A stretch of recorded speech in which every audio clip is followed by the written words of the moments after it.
شکریہ بہادر شاہ، میں تمہیں یقین دلاتا ہوں کہ میں تمہیں جلد ہی اس کا جواب دوں گا۔ بادشاہ نے تینوں گڑیوں کو میز پر رکھا اور ان کا معائنہ کیا۔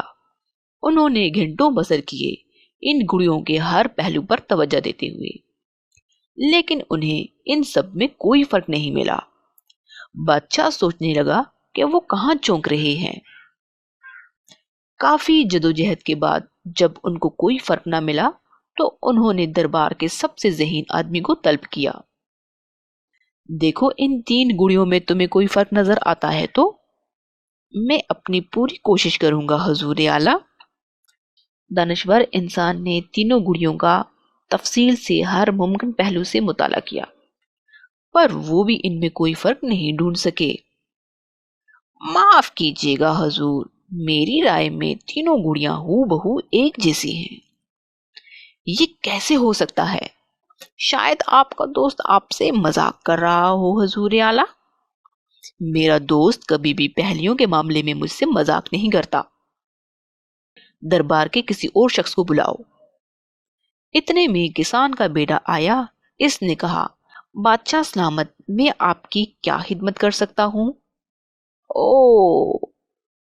اگر کسی دانشور کو سمجھ نہ آیا تو کیا پتہ محنتی کسان کا بیٹا ہی سمجھ سکے۔ کیا تم ان تین گڑیوں میں کوئی فرق ڈھونڈ سکتے ہو؟ جی بہتر حضور اعلیٰ۔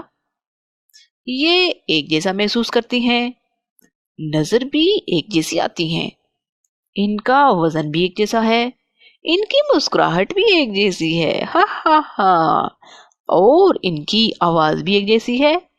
ان کی آواز تو خاموش ہے، ہاں، بلکہ ان میں کوئی فرق نہیں ہے حضور اعلیٰ۔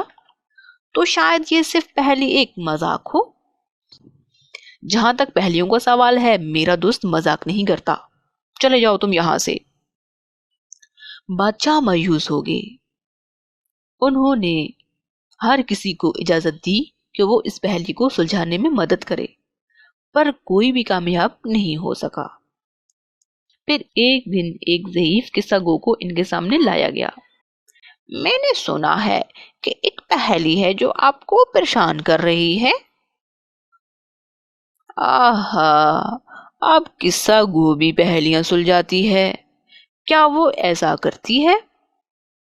شاید یہ قصہ ایک پہیلی کے مطابق ہو حضور اعلیٰ، یا ہو سکتا ہے کہ اس پہیلی میں ہی کوئی قصہ چھپا ہوا ہو۔ آہا، کوشش کرو اگر کر سکو تو۔ ایسا کہہ کر بادشاہ سلامت مایوس ہو کر اٹھ کر چلے گئے، جس پر وہ بزرگ خاتون بولی، ایک قصے کے لیے قصہ گو اور قصہ سننے والے کی ضرورت تو ہوتی ہی ہے حضور۔ تو کیا تم مجھے رکنے کا کہہ رہی ہو؟ جی ہاں حضور اعلیٰ، اور مجھے بس چاہیے 3 لمبے بال، بس اتنا ہی۔ 3 لمبے بال؟ ہاں، پر جو چیزیں باہر سے بہت ایک جیسی لگتی ہوں وہ اندر سے کافی الگ ہو سکتی ہیں حضور۔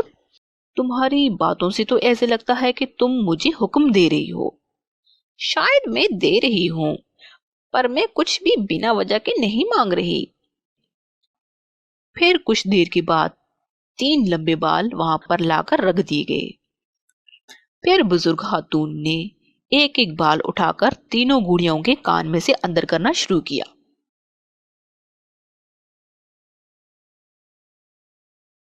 فرق؟ یہ اس کا کیا مطلب ہے؟ پہلی گڑیا دانش مند انسان کی ہے، وہ سنتا ہے، ہر الفاظ کو جذب کر کے اپنے دل کی گہرائی پر رکھتا ہے۔ دوسری گڑیا کسی احمق کی ہے، جو ایک کان سے سنتا ہے اور دوسرے کان سے باہر نکال دیتا ہے۔ تیسری گڑیا کسی قصہ گو کی ہے، جو وہ سنتی ہے وہ آگے دوسروں کو بھی سناتی ہے۔ تو کس قسم کا انسان بہتر ہے تمہارے خیال سے؟ یہ تو حالات پر منحصر ہے حضور۔ کئی مرتبہ کچھ باتیں ایسی ہوتی ہیں جو راز رکھنی چاہیے، کئی مرتبہ کچھ چغل خوری جیسی باتیں ہوتی ہیں جو توجہ دینے کے قابل نہیں ہوتی، پھر کئی مرتبہ کچھ باتیں ایسی ہوتی ہیں جیسے قصے، کہانیاں، علم یا سبق، جو ہر ایک سے بانٹی جا سکتی ہیں تاکہ ہر کوئی اس سے فائدہ حاصل کر سکے۔ یہ خود گڑیا نہیں ہیں جو اچھی ہیں یا بری ہیں، یہ اس پر منحصر کرتا ہے کہ آپ کس حالت پر کس گڑیا کا استعمال کرتے ہیں حضور اعلیٰ۔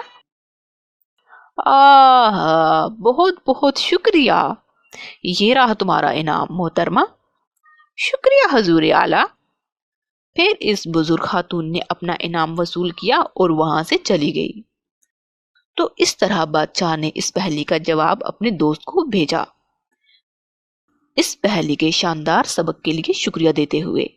ہر دفعہ انہیں جب فیصلہ کرنا ہوتا کہ کسی خبر کے متعلق کیا کرنا ہے، اسے راز رکھنا ہے یا اسے نظر انداز کرنا ہے یا اسے لوگوں کو بتانا ہے، تو وہ ہمیشہ ان 3 گڑیوں کے بارے میں سوچتے اور پھر انہیں فیصلہ کرنے میں مدد ملتی۔